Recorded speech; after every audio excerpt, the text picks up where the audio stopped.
কেমন আছেন? আশা করি ভালো আছেন। আমিও ভালো আছি। আজকে আমি রান্না করব বাটা মাছের ঝোল। আপনারা সাথে থাকবেন।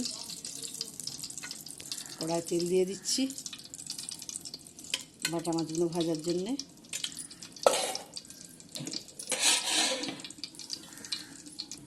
তেলটা গরম হয়ে গেছে, এবার আমি বাটা মাছগুলো একটা একটা করে ছেড়ে দিচ্ছি।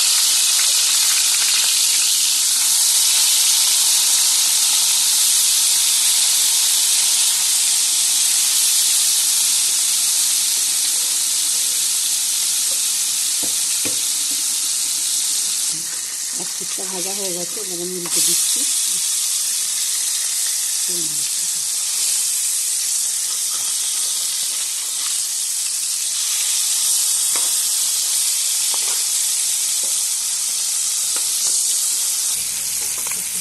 হ্যালো বন্ধুরা, এই মাছটা আমার ভাজা হয়ে গেছে।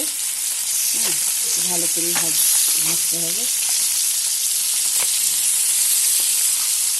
এবার এটা রান্না করব। তরকারিটা রান্না করার জন্য আমি হাঁড়িতে তেল দিয়ে দিচ্ছি।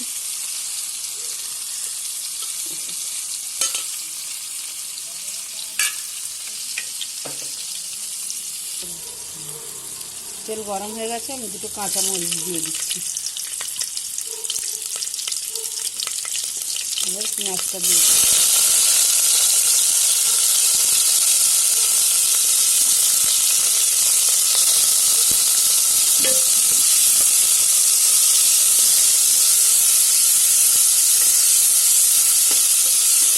পেঁয়াজটা করে লাল লাল করা হয়ে গেছে। এবার আমি একটু শুধু আদা বাটা দিয়ে দিচ্ছি। রসুন দিয়ে নিতে শুধু আদা বাটা অল্প করে।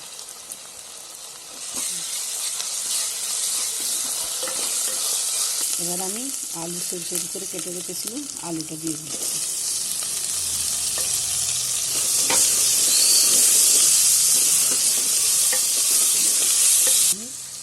স্বাদ মতো নুন দিয়ে দিচ্ছি।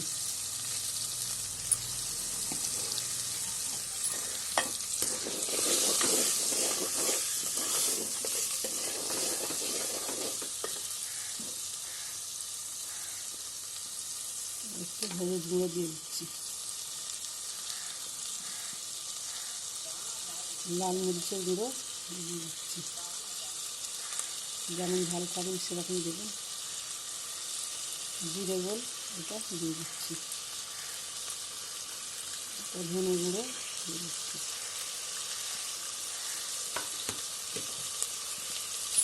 এটাকে ভালো করে আমি কষিয়ে নেব।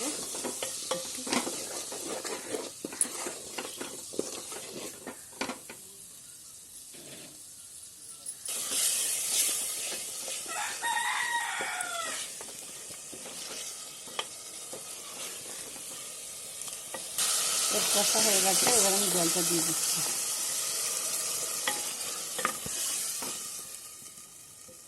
ঝোল মতন হবে। এবার টমেটোগুলো দিয়ে দিচ্ছি।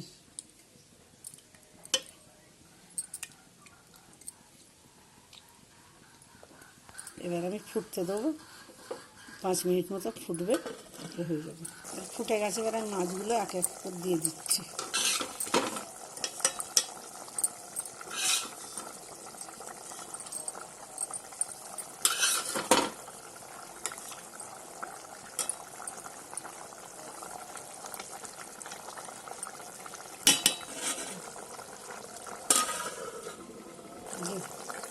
বাটা মাছের ঝোল হয়ে গেছে। আপনাদের ভালো লাগলে এরকম করে রান্না করবেন,